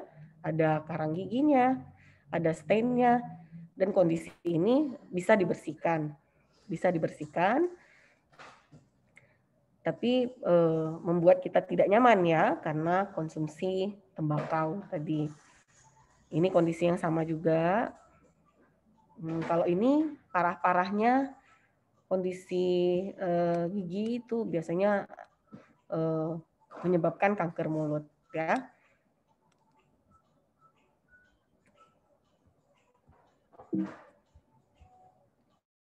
Oke, sampai situ tadi ada yang ingin ditanya? Saya, Bu. Oke, siapa ini? Oke, baik, sebelumnya perkenalkan saya Gevanio. Mungkin kita mundur ke belakang sedikit, Bu. Jadi masih terkait gigi seri itu. Nah, ya. Dari penjelasan Ibu tadi, kan ada gigi tetap ya di atas gigi kita itu. Nah, itu apakah Kalau penyebabnya gigi kita itu, kayaknya itu gigi itu kayak kita kayak anak-anak itu wajib jatuh gitu. Pasti anak-anak semua pasti jatuh. Ya. Apakah memang gigi tetap ini yang faktornya karena gigi tetap ini atau ada faktor lain? Nah, yang jatuh itu? Iya. Enggak, kalau jatuh biar ini ya. Kalau anak-anak itu ya kalau jatuh biasanya memang faktor kecelakaan lah ya namanya ya. Kemudian gigi depan gigi anak-anak ya, gigi anak-anaknya patah gitu. Nah, ini akan berganti kalau dia masih usia tadi yang saya cerita. Nih, gigi seri depan anak-anak akan ganti di usia 7 tahun. 6 tahun, 7 tahun dia akan berganti. Yang bawah juga di usia 6 tahun. Biasanya kadang yang bawah duluan ganti. Kemudian yang atas. Ya. Ganti. Dia akan berganti. Nah, soal jatuh kadang ya namanya jatuh, kecelakaan giginya lepas kadang ya, patah. Kalau gigi susu dia masih akan ganti. Masih akan tumbuh gigi permanen ini. Nah, gigi permanennya. Tapi kalau gigi permanennya ini patah, ini tidak akan ganti. Tapi kalau dia patah, kemudian misalnya patah ya separuhnya misalnya gitu, itu bisa dirawat, bisa dikembalikan lagi menjadi seperti ini dengan proses penambalan gigi. Itu. Tapi kalau tadi yang kamu sempat bilang jatuhnya karena ada faktor gigi ini ya, misalnya gigi ini mau keluar, itu tidak sepertinya. Tapi kalau dia lepas, ini mulai goyang, ya kalau ini goyang, biasanya ada faktor karena dorongan dari gigi atas. Dia akan goyang, kemudian dia akan lepas. Tapi kalau dia jatuh, biasanya mungkin murni karena kecelakaan, ya. Tapi kalau dia goyang, ada faktor. Memang gigi itu akan turun, ada proses dia turun, akar giginya ini akan semakin berkurang, akar gigi susunya akan semakin berkurang, kemudian dia akan goyah dan lepas. Ya, begitu. Siapa? Gevani? Ya. Mungkin saya bisa lanjutkan yang kedua ya, Bu ya. Boleh. Jadi ini yang terkait karies itu yang gigi berlubang itu kan ada prosesnya, itu ada enamel karies, dentin karies, involved sama abscess ya, Bu. Kalau saya tidak salah sebut ya. Nah, tadi Ibu juga menjelaskan bahwa semua gigi berlubang itu nggak harus dicabut. Nah, dalam proses ini, di proses mana, di bagian mana yang kita itu nggak boleh cabut, dan di bagian mana yang mengharuskan kita untuk mencabut ini, karena ini nggak selamat lagi. Terima kasih. Ya, jadi di kondisi 3 ini, ketika dia sampai di email, dentin, pulpa, ini masih bisa dirawat. Ya, masih bisa dirawat, masih bisa ditambal. Tapi kalau sudah kondisi abses, terjadi pembengkakan, adanya nanah, abses itu nanah ya, adanya nanah di sini, terjadi pembengkakan, itu mengharuskan kita untuk mencabut. Karena biasanya pun kerusakannya sudah besar, mahkotanya juga yang rusak sudah lebih banyak yang rusaknya daripada yang sehatnya ya. Tapi kalau kondisi seperti ini mencapai pulpa, misalnya biasanya yang baru mencapai pulpa itu yang sehat, mahkotanya, giginya yang sehat itu masih banyak sehingga masih bisa kita pertahankan. Ya. Kalau kondisi ini giginya sudah mulai habis, kemudian pulpanya sudah terinfeksi, ada pembengkakan, Itu akhirnya kita mengambil jalan keluar dengan pencabutan. Ya, seperti itu ya. Baik Bu, terima kasih banyak Bu Dokter. Sama-sama. Ada lagi? Izin bertanya, Dokter. Oke, silakan. Baik, perkenalkan nama saya Dirga Juliana Suburian. Begini Dokter, Ya. gimana cara kita memperbaiki itu gusi kita kalau udah lapisan gusi itu terlepas dari gigi, Dokter? Lapisan gusi terlepas dari gigi. Oke. Iya, Dokter. Jadi kalau kondisi misalnya ini tadi ya. Nah, ya. Di kamar sebelah, ya Allah. Kan emang kuliah nih, ambil kuliah. Sebentar ini misalnya ya. Saya ambil contoh yang mana ya? Kondisi ini aja deh. Di sini ya. Ini misalnya gusinya semakin, jadi akar yang terlihat itu semakin banyak ya. Begitu maksudnya ya? Jadi seperti itu terlepas dari giginya. Jadi kayaknya gusi gigi itu tidak ada yang melindunginya, hanya menempel sedikit, gitu. Nah untuk kondisi seperti itu, kalau di kedokteran gigi itu ada yang namanya Mana itu Andin? kayak dicangkok tulang, tulangnya diletakkan kembali tulang di situ. Biasanya dengan bone graft namanya. Bone graft itu ada semacam bahan untuk menggantikan tulang, kemudian diletakkan di situ, ditunggu prosesnya, adaptasi biasanya, kemudian dipasangkan kembali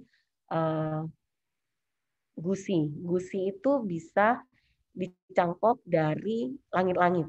Ya, dari langit-langit sini ada daerah di dekat gigi geraham kecil, itu biasanya dicangkok di situ gusi untuk dipasangkan di tempat yang tadi yang katanya gusinya lepas atau gusinya hilang tadi ya, yang misalnya kerusakan gusinya di sini misalnya udah sampai parah sampai bawah sini. Nah diletakkan di sini gusi, cangkokan gusi tadi untuk menggantikan gusi yang hilang ya, untuk menggantikan gusinya yang turunnya sudah banyak sehingga gigi ini bisa dipertahankan. Kalau tidak, lama-kelamaan gigi yang gusinya yang tadi diceritakan sama temennya mungkin gusinya lepas gitu ya, ya ikutan lepas nanti giginya karena dia tidak punya tulang lagi yang memegang di situ. Makanya di situ bisa dilakukan tindakan bone graft, namanya bone graft dan gingival graft. Ya, gingival itu gusi. Oke, cukup. Dokter. Dirgahayu, Dokter. Iya, Dirgahayu. Cukup ya. Ya, ada lagi yang ingin bertanya? Dokter. Oke. Perkenalkan, nama saya Hasanah Zahra dari kelas Ibnu Sina, Dok. Ya. Kalau kan misalnya ada yang giginya nggak ada gitu misalnya kan, Dok. Jadi dia memerlukan operasi untuk ada penambahan gigi palsu gitu, Dok, ditanam giginya. Lalu kalau misalnya giginya ditanam gitu, Dok, apakah ada dampak lebih lanjut nggak, Dok, kepada gusinya? Oke.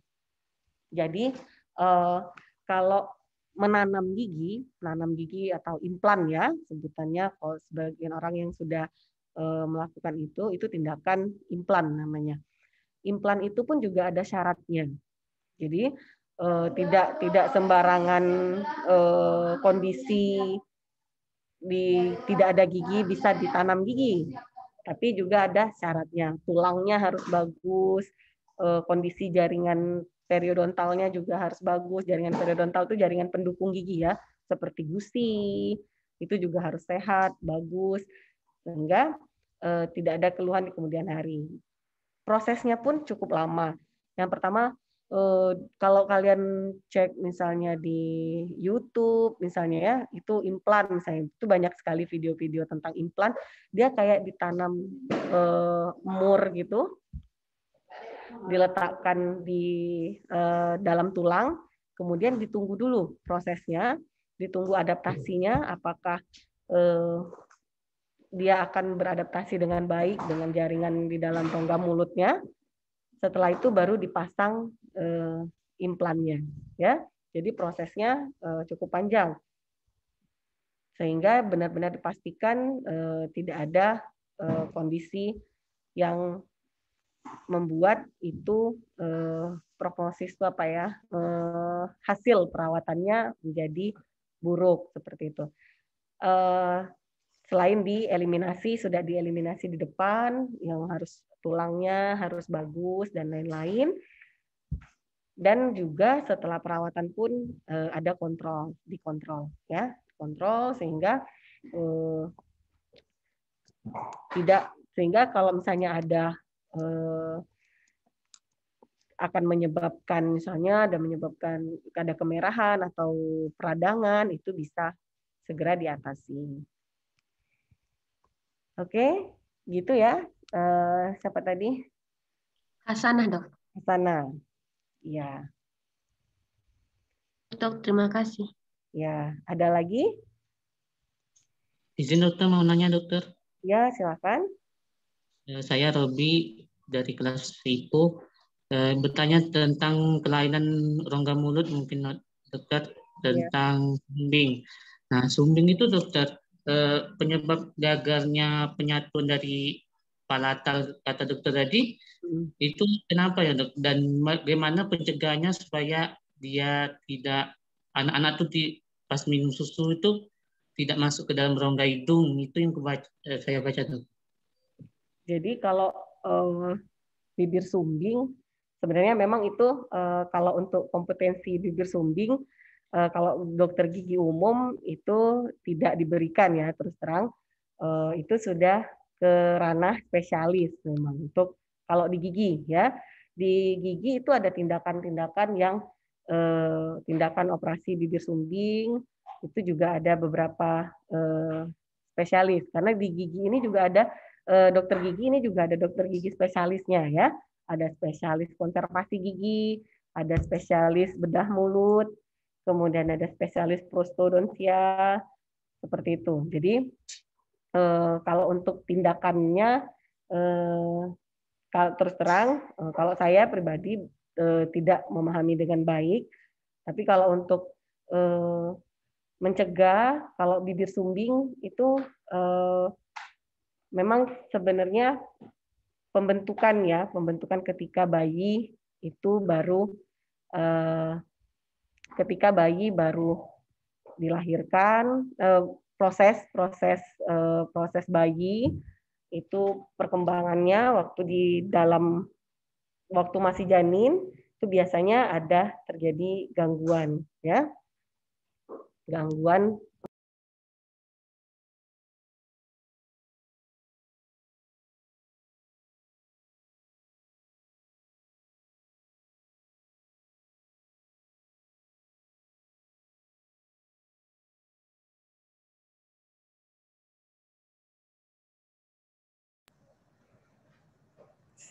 pembentukan dari embrional palatumnya. Waktu pembentukan palatum itu tidak berfungsi dengan baik, sehingga terjadi biasanya kan ada berfungsi seperti kepala ya. Nah, kalau palatum pun ada pembentukan embrionalnya sehingga tidak menyatu palatumnya. Seperti itu. Kalau untuk perawatannya di gigi juga ada. Itu biasanya dilakukan oleh bedah mulut sama prosto ya, prostodontia juga melakukan itu. Gitu ya, siapa tadi? Robi dokter. Ya, Robi. Terima kasih dokter. Ya. Ada lagi? Dok, izin bertanya, tapi agak jauh kayaknya. Tentang kalau misalnya kita habis pakai behel nih ya, Dok, buat ngerapihin yang tadinya renggang gitu kan, renggang terus dirapiin jadi rapet. Terus yang saya alami itu renggang lagi gitu dok. Itu tuh gimana cara biar bisa tetap rapat gitu buat sama iya gimana cara pertahaninnya gitu dok kalau habis behel kayak gitu. Iya. Kalau behel kemudian rapat biasanya renggang lagi, memang sebenarnya banyak faktor ya, dari waktu perawatan, kemudian kalau misalnya kondisi seperti itu namanya relapse. Relapse itu kembali ke posisinya, tapi biasanya nggak ke posisinya semula, hanya bergeser. Biasanya pun setelah pemasangan penggunaan alat orto biasanya menggunakan retainer ya, penahan. Biasanya digunakan kalau baru 2 tahun gitu, biasanya memang masih ada kemungkinan relapse kembali. Itulah fungsinya retainer. Retainer itu harus dipasang, digunakan agar tidak relapse seperti itu. Gitu ya, Lina. Terima kasih dok. Ya. Cukup? Ada lagi? Masih ada lagi materinya soalnya. Kita sampai jam berapa ya? Sampai jam 5 ya? Nanti nggak sampai jam 5, soalnya nanti kalian harus mengerjakan ada yang saya... Oke. Ya, pencegahan. Nah, ini tadi yang saya bilang. Penyebab gigi berlubang, gusi, berdarah, radang, itu asal muasalnya biasanya dari plak. Ya, plak. Plak ini adalah sisa makanan yang menempel di gigi. Bisa dihilangkan dengan menyikat gigi. Tapi pertanyaannya nanti, menyikat gigi kita udah benar belum? Plaknya udah bisa kita hilangkan dengan secara baik belum? Gitu, ya.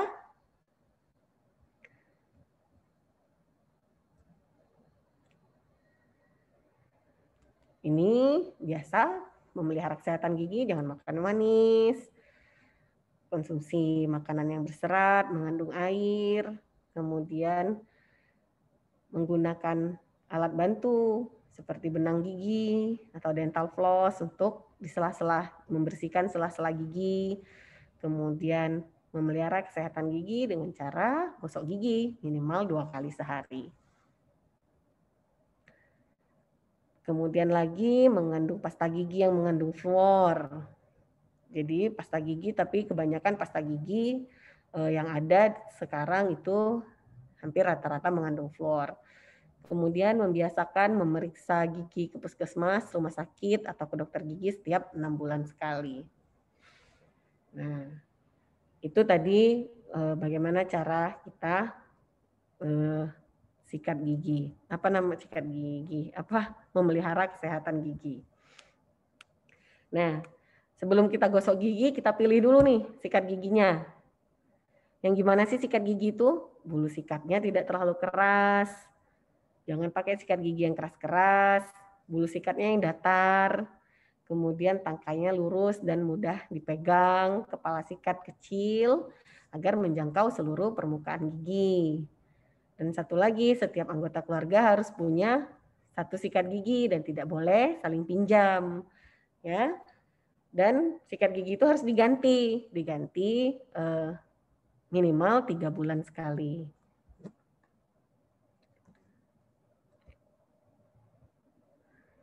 Nah, ini cara-cara menyikat giginya, ya. Cara menyikat gigi.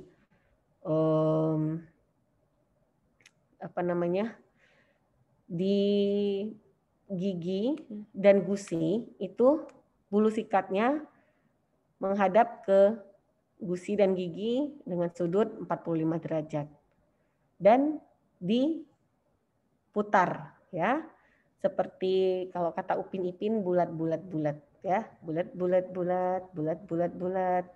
Itu betul yang diajarkan Upin Ipin. Ya, memang sebenarnya kombinasi, tapi untuk gigi depan, samping maupun samping itu metodenya sama. Untuk gigi bagian depan atau bagian luar ya, bagian luar dari permukaan gigi itu kalau bisa, kalau yang biasanya dengan horizontal ke depan ke belakang itu sudah mulai dikurangi ya, sudah mulai diganti. Pelan-pelan aja arah sikatnya, gusinya kena, giginya kena ya, dibagi dua. Gusinya disikat, giginya disikat dengan cara membulat. Oke, bagian depannya juga. Dan satu lagi, gigi itu disikat yang atas aja, yang bawah aja. Nggak usah sikat gigi atas bawahnya gabung, ya. Sikat giginya satu-satu. Atas dulu disikat, kemudian baru rahang bawahnya juga disikat. Ya, ini tadi seperti saya bilang bagian luarnya, kemudian di dataran kunyahnya disikat seperti ini. Kalau itu boleh maju mundur di dataran kunyahnya, ya boleh maju mundur. Kalau ini tadi kenapa nggak maju mundur, itu bisa merusak gusi, ya kalau kita maju mundur sini horizontal, ya. Kemudian bagian dalam dari permukaan gigi, di gerakannya mana tadi? Gerakannya mengungkit ya keluar. Bagian bawah juga seperti itu diungkit keluar. Bagian atas juga seperti itu, ya bagian depan. Jadi sehingga semua permukaan giginya tersikat dengan baik. Harapannya nanti plaknya yang ada di situ bisa hilang. Karena plak itu suka sembunyinya di pinggir-pinggir sini. Nih, di sela-sela gusi ya dan sela-sela gigi. Nih. Kalau kita hanya horizontal, sisa makanan bisa masuk ke sini. Nih, naik dia ke atas ini. Nih, karena kita bersihinnya lurus. Ya, horizontal, maju mundur. Itu. Oke. Bisa dipahami? Ya, selain sikat gigi, lidah juga dibersihkan. Oke. Waktu dan frekuensinya saya rasa sudah tahu. Nah, ini juga merokok tadi ya, seperti yang dijelaskan di depan. Bahkan narkoba dan alkohol pun juga berpengaruh pada gigi. Bahkan yang lebih beratnya bisa menyebabkan kanker mulut.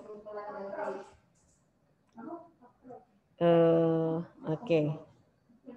Ini sudah cukup dan ini tadi pengukuran ya, biasanya masalah-masalah kesehatan gigi dan mulut di masyarakat itu diukur dengan OHIS atau OHIS untuk kebersihan gigi dan mulutnya, kemudian DMFT. DMF itu untuk karies. Ya, ini secara teoritis biasanya untuk survei ya, melakukan survei kesehatan gigi, sama halnya dengan tadi di depan saya cerita riset kesehatan dasar, Riskesdas, itu juga menggunakan indeks ini DMF. Jadi dilihat decay-nya, kariesnya dilihat, gigi yang hilangnya dilihat, kemudian gigi yang sudah ditampal juga dilihat, dan indeks ini diukur sehingga kita mendapatkan presentasi seberapa banyak kerusakan gigi yang ada bisa individu, bisa kelompok yang lebih besar ya. Oke, cukup. Sudah materi saya sudah habis. Saya persilakan kalau ada teman-teman lagi yang mau bertanya. Ini di kolom chat ada apa ini? Oke, dari Melinda, izin bertanya dok, jika orang dengan bawaan sejak dari kandungannya kurang kalsium, apa benar jika hamil nanti maka giginya bisa copot sebab kalsiumnya diambil oleh si anak? Lalu bagaimana mengatasinya agar kejadian tersebut tidak terjadi? Ya, untuk kondisi itu memang kadang kebanyakan ibu hamil kalsiumnya berkurang ya. Oleh karena itu kalau kita hamil dicukupi asupan kalsiumnya sehingga tidak mengambil kalsium dari tempat lain. Ya, kondisi itu sebenarnya kondisi ya Kalau kita kehamilannya itu kadang kalau saya lihatnya ya itu lebih ke mitos ya. Mitos, kenapa saya bilang mitos? Kalau saya pribadi, pengalaman saya pribadi, saya hamil 4 anak saya 4, masih kecil-kecil dan jaraknya lumayan dekat-dekat. Jadi saya hamilnya cukup sering ya. Waktu itu setahun 2 tahun tuh hamil, setahun 2 tahun hamil. Alhamdulillah tidak ada kerusakan gigi maupun tulang maupun sakit gigi yang saya keluhkan. Tapi saya lebih melihat mungkin yang pertama memang kalau kita mungkin yang mengerti ya kontrol kebersihan ya, karena ketika kita mau hamil atau akan hamil atau sedang hamil itu nggak apa-apa dibersihkan giginya gitu, di scaling, apalagi ibu-ibu muda sebelum hamil misalnya bagus sekali itu scaling dulu. Makanya dulu kalau saya dulu waktu saya masih koas di Jogja, di puskesmasnya itu ada program Caten namanya, calon manten gitu. Calon mantennya itu di konseling secara psikologis, terus kemudian di gigi mereka juga membersihkan karang gigi, jadi semua dipersiapkan. Tapi nggak tahu ya kalau misalnya di kita dijalankan atau tidak. Tapi kalau waktu saya bertugas di puskesmas dulu itu berjalan seperti itu. Jadi itu bisa dipersiapkan ya sehingga tidak mempengaruhi, karena kalau sakit gigi hamil itu kasihan sekali, udah hamil nanti belum lagi kalau ada keluhan-keluhan muntah, mual gitu ya, sakit gigi pula gitu. Itu memang menambah stres ya si ibu hamil. Terus yang kedua juga ketika kita hamil itu biasanya tingkat kemalasan itu akan cukup tinggi ya. Jadi itu juga harus di manage dengan baik gitu. Kadang ibu-ibu sering, aduh aku setiap hamil 1 anak gigiku hilang 1 gitu ya. Kadang ya kalau kita lihat periksa giginya ya hilang 1, rongga mulutnya kotor, dibersihkan ya kotor lah gitu ya, tidak dibersihkan ya gimana nggak hilang giginya gitu ya, tambah lagi hormonal kalau lagi hamil gitu. Jadi kalau bisa kecukupan kalsiumnya dijaga, kebersihannya dijaga, mudah-mudahan itu tidak terjadi ya. Oke, siapa ini tadi ya? Melinda. Kemudian ada Manisa Fitri Anjani dari Ibnu Sina juga. Permisi, izin bertanya dokter, jika ada gigi yang berlubang, lebih baik gigi tersebut ditambal atau dicabut? Dan jika ditambal akan bertahan berapa lama ya dok? Terima kasih. Ya, gigi itu sebaiknya kalau memang berlubang dan masih bagus, sebaiknya ditambal, ya, dipertahankan. Ditambal pun biasanya dengan melalui rangkaian perawatan, karena kalau misalnya giginya berlubangnya sudah besar, kalau berlubangnya masih kecil biasanya bisa langsung ditambal.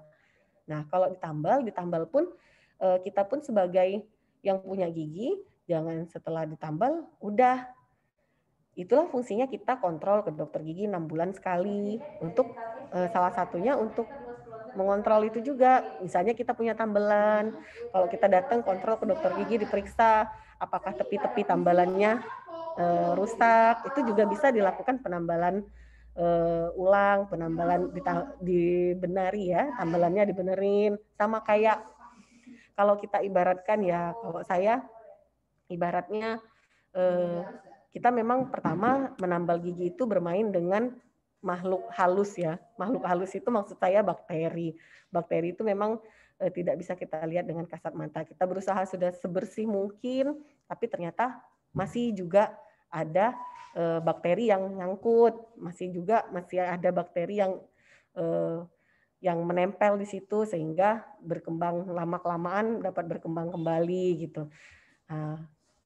Tapi juga selain itu kita juga selain bakteri tadi ya, kita bermainnya dengan makhluk halus saya bilang, terus salah satunya juga kita Gigi itu kan kita tambal ya, terus ya ibarat jalan kita ditambal terus dipakai makan, jalan aja yang dipakai lewat mobil gitu ya, rusak lagi setiap tahun aja harus dibenerin yang lubang gitu kan. Nah, sama gigi juga harus dicek 6 bulan sekali, harus dicek apakah tepi-tepi tambalannya sudah mulai ada yang pecah, itu sudah diperbaiki sehingga kerusakan itu tidak menjadi parah atau giginya malah setelah ditambal lama nggak dicek ternyata berlobang lagi misalnya seperti itu ya, atau tambalannya lepas.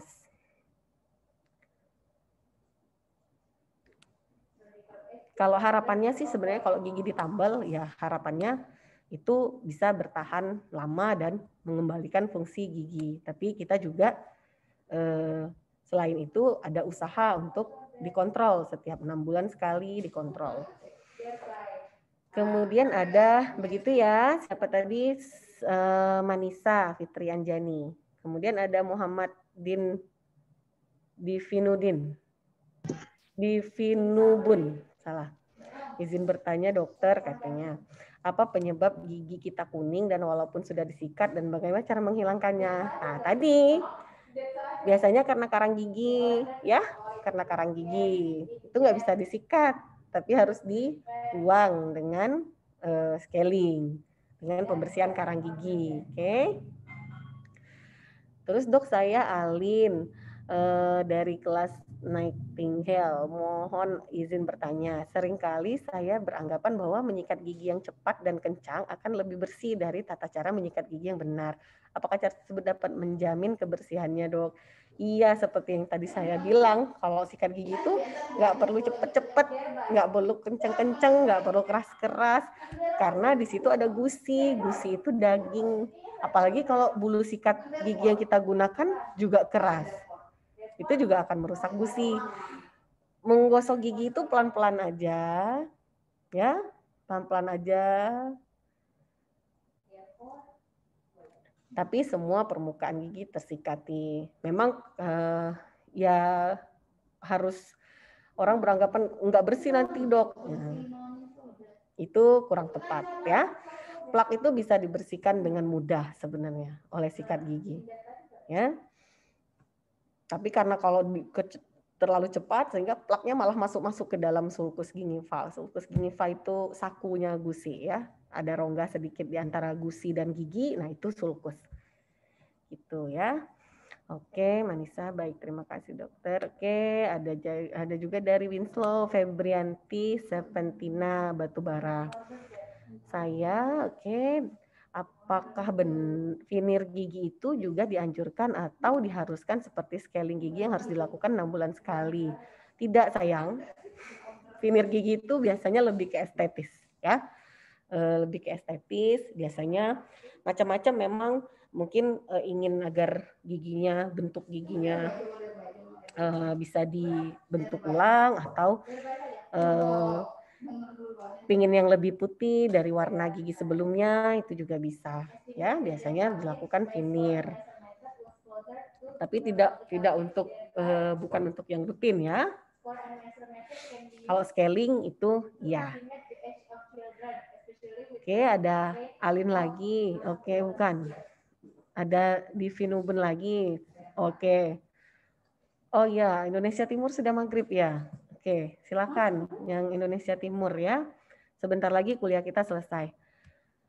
Kemudian, wah ini banyak sekali pertanyaannya ya. Sangat seru dokter.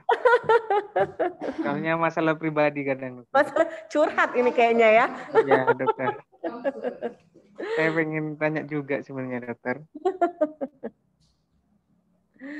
Oke.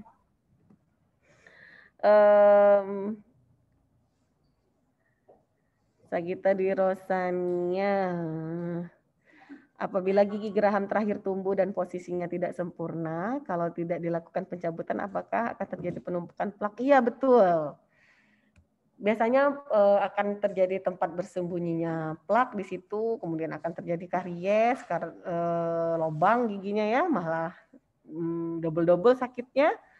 Jadi sebaiknya kalau misalnya dia tubuhnya tidak sempurna, sebaiknya dicabut saja. Karena gigi geraham ketiga itu biasanya tidak terlalu berfungsi secara untuk pengunyahan, dia biasanya tidak terlalu berfungsi. Karena sudah ada 2 gigi geraham itu sudah cukup. Biasanya seperti itu, sehingga dokter gigi biasanya akan lebih menyarankan untuk itu dicabut, ya. Kemudian ada Rohan, dengan berkembangnya zaman sekarang sudah banyak beredar sikat gigi elektronik. Menurut dokter untuk menjaga kebersihan lebih efektif. Kalau saya pribadi lebih menyarankan untuk menggunakan sikat gigi konvensional, ya. Karena kalau konvensional itu pengontrolan itu ada pada kita.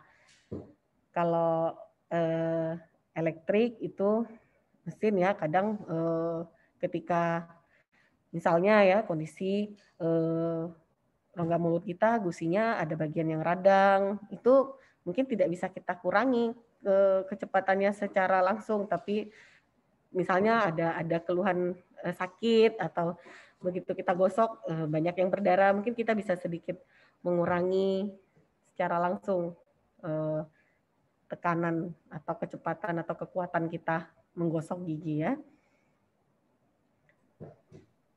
Dok, izin bertanya dokter. Oke, siapa itu? Haris dokter. Mohon maaf, dokter, sinyal lagi down. Di sini ada satu daerah dokter, itu semua satu daerah itu dokter, mau dia pendatang bukan daerah itu, ketika menetap di daerah itu giginya mesti kuning dokter. Apakah itu berpengaruh dari faktor air ya dokter yang diminum? Soalnya dia dekat dengan ini dokter, air di sana sebenarnya bukan air sumur dokter, tapi air di sungai di sana itu air putih dokter, air belerang. Tapi di sumurnya biasa dokter, jernih. Apa itu pengaruh air ya dokter?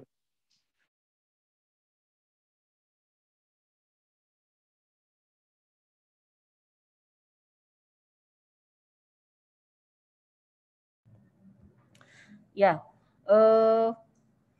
jadi dia kalau gigi, kalau saya pernah sering ketemu kasus yang kamu bilang itu, tapi bukan kuning, dia menghitam ya, bercak-bercak, ada bercak-bercak hitam. Tapi itu bisa dihilangkan, bisa dihilangkan. Nah, kalau itu yang pengalaman saya itu dengan pasien yang menggunakan air bor, air dengan sumur bor. Seperti yang kamu bilang, ada satu daerah di sini juga, di dekat saya praktek juga ada satu daerah yang rata-rata penduduknya itu pakai sumur bor dan itu. Nah, tapi kalau kamu tadi belerang, itu juga ada pengaruhnya memang ke gigi, ya. Ada pengaruhnya, ada zat atau partikel yang bisa menempel di gigi. Kalau yang tadi yang pengalaman saya, itu biasanya bisa dihilangkan dengan menggunakan bahan di kedokteran gigi, cukup dengan dioleskan dan digosok sedikit dengan kapas, biasanya dia sudah hilang. Gitu, menempelnya itu tidak permanen lah. Kalau yang di sana, yang di lingkungan yang kamu cerita, itu secara permanen masuk ke dalam secara permanen atau hanya terlihat kuning gitu, seperti itu? Mungkin secara permanen dokter, soalnya di daerah sana meskipun mau ke dokter gigi mau tidak itu tetap sama dokter, karena ya itu tadi dialiri oleh air belerang itu dokter, air putih gitu, dokter. Mungkin pengaruhnya dari sana ya dokter. Bisa jadi. Memang air ini pengaruhnya cukup besar ya di gigi, air yang kita gunakan sehari-hari. Terus terang kalau air yang belerang yang kamu cerita, saya belum ketemu sumbernya, tapi yang ada beberapa mahasiswa yang penelitian di sini, air lahan gambut. Air lahan gambut tahu ya? Kalau di Palembang itu banyak lahan gambutnya. Nah, makanya saya bilang mungkin ada pengaruh juga dari belerangnya, karena air lahan gambut di sini banyak pengaruhnya ke gigi. Kemarin mahasiswa tahun berapa itu ada yang penelitian dia pengaruhnya pada erosi gigi.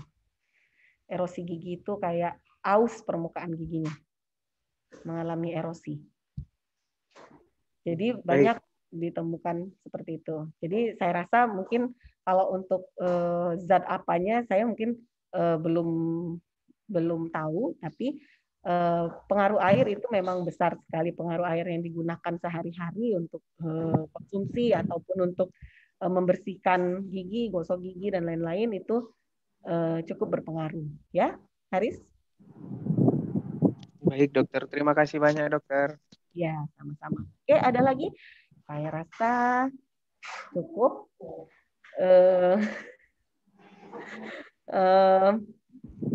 Setelah ini silakan dicatat. Oke.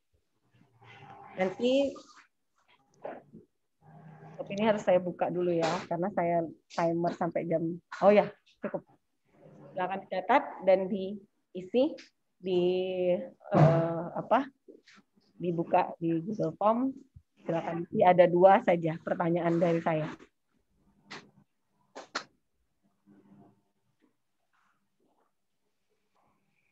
Oke, sudah dicatat semua. Ini juga akan saya share di ini ya, di e-learning.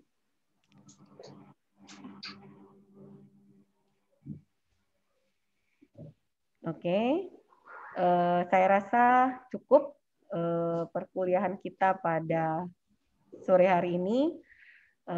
Alhamdulillah, terima kasih.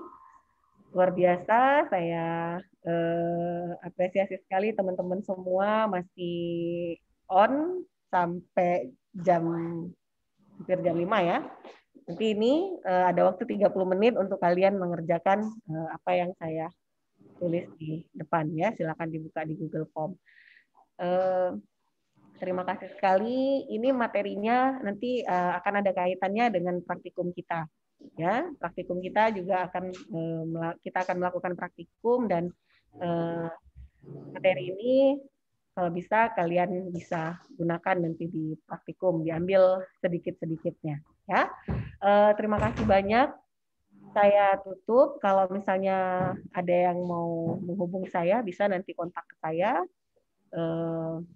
Tadi ada nomor HP saya di depan ya. Nanti saya share lagi di e-learning. Terima kasih banyak. Mohon maaf jika ada kesalahan. Saya tutup. Wassalamualaikum warahmatullahi wabarakatuh. Selamat sore. Waalaikumsalam warahmatullahi wabarakatuh. Waalaikumsalam. Terima kasih dokter Emma. Terima kasih banyak. Terima kasih dokter.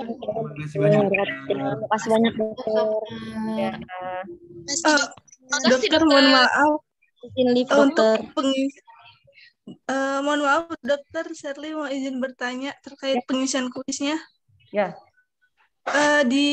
Ditutup jam berapa ya dok untuk ini kuisnya?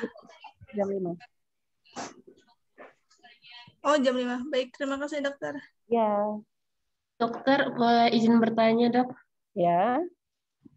Nomor 1-nya itu untuk perawatan gigi sendiri ya dok maksudnya dok? Ya. Oke, Ya, dok. untuk sendiri. Terima kasih, dok. Ya, itu menurut pendapat kamu ya. Oke, saya tutup, saya leave meeting ya. Terima kasih semuanya. Terima kasih banyak dokter. Ya, sama-sama.